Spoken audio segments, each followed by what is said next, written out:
This is a special episode of Changes Big and Small. This is your host, Damian. I'm putting out this episode in support of justice for George Floyd, who was killed when a police officer knelt on his neck for 8 minutes, 46 seconds.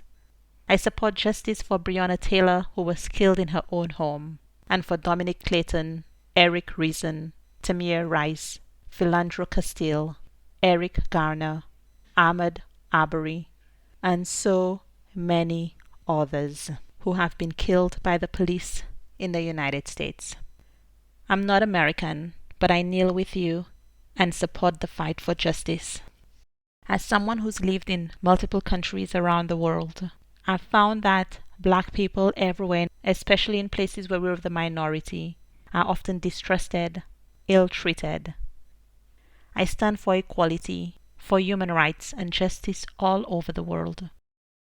Yes, there is an organization, Black Lives Matter, but for me, Black Lives Matter is a mindset. You don't need to convince me, because I'm a Black woman. My mother is a Black woman. My father a Black man. It runs through my body, the belief that Black Lives Matter. I was born and raised in St. Lucia in the Caribbean. That's the rhythm you hear in my voice. I moved to Canada when I was 12 and turned 13 my first semester of grade 9. I was the only Black student there when I started. I'd always enjoyed reading, and books became even more important in my life. My family wanted me to focus on learning and school, not on clubs or friendships. But there were some adults who saw me, who I never felt that skin barrier with when I was a student at West Carleton Secondary School. And that was so important. The vice principal, Mr. Lafleur, always called me by name since that very first day when I registered at the school. Mr. Williamson and Mr. Bender encouraged my interests.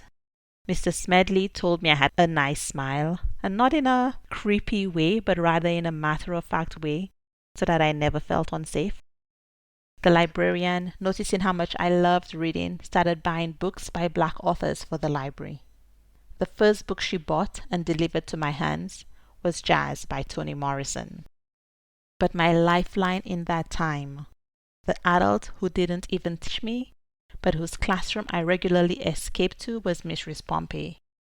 She's a Black woman originally from the Caribbean too, and I could talk to her about life in a way that she got it. She could empathize, and she understood what I was saying, whereas many of my other friends did not. They could not put themselves in my shoes. I remain friends with Miss Pompey to this day. I've never had to wonder how she feels about me, about my Blackness. I am safe with her. The fight against racism and for justice requires dedication and persistence. When I was in high school, my fight was for curriculum changes and school policies that respected different cultures and religions. In university, I volunteered for the Janikara Dinkinesh Education Center with Joan Govan, a Black woman who's fought for years in Ottawa for equality and for education. Since I left Canada 17 years ago, my life has had less activism. But there have definitely been times when I felt less than in multiple countries all over the world. There have been instances of subtle, suspicious experiences that may or may not have been racism, but there have also been clearly racist instances. We have work to do to eradicate racism all over the world. I am intentional in making sure that I read books by Black authors and follow Black activists on social media. My goal is to amplify their voice by sharing their work. When people display their ignorance about Black people, I push against their biases. I confront racism when I encounter it. But I'm comfortable. I've approached policemen in many countries for directions. I am not afraid when I wear a hoodie. I have not feared for my life. So I listen closely when my Black brothers and sisters talk. I listen when Black men in Canada tell me of being stopped by the police because of racial profiling. It hurts me that so many Black men and women have been killed by the police. I feel the tension in my body when I watch police in full armor face off against protesters. I try to imagine the pain that you must feel to want everything to crash and burn, to consider that the only way to have a chance for justice is to break down everything that exists. I do not know that kind of anguish.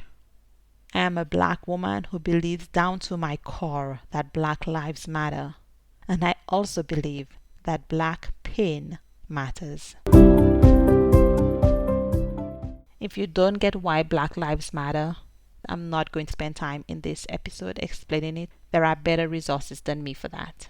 What I will say is this: every single person in society is responsible for the society that we live in. We decide by the way we vote, by the way we live, what we say and don't say, what we do and don't do. We have power in how we spend our money, who we engage with, who we donate to, what we read, what we consume. My challenge to you is educate yourself. Get outside yourself for a moment and learn about issues of justice for black people. Read some books, watch some documentaries. Talk to your friends about what you're thinking and feeling. Notice the pain, the sorrow, the rage, the despair, the range of emotions in the black people around you. Make space for people to talk with you or for them to not. Give them space if they're wrestling and figuring things out for themselves. But the most important part is to do. How will you show up? What will you do to fight for justice? How will you live as an anti-racist person? My sister and I went to a Black Lives Matter protest in Prague.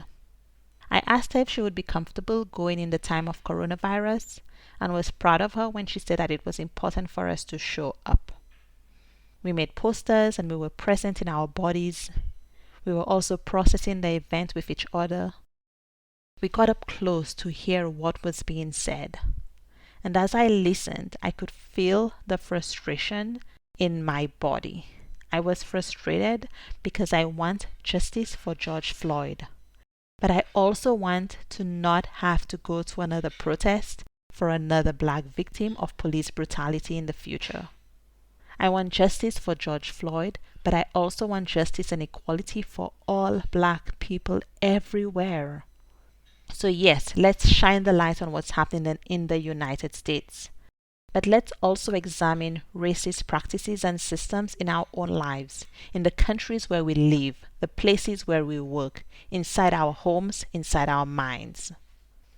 So go to the protest, yes. But then when it's all done, do more. As long as there are black people carrying fear for their life in their body and brain every time they leave the house, and even now when they are in their home, we have work to do. Look around you in the virtual and physical worlds and decide what you can do. And since we're social creatures, it's even better if you can take someone else on the journey with you. There is a list of resources and ideas in the show notes.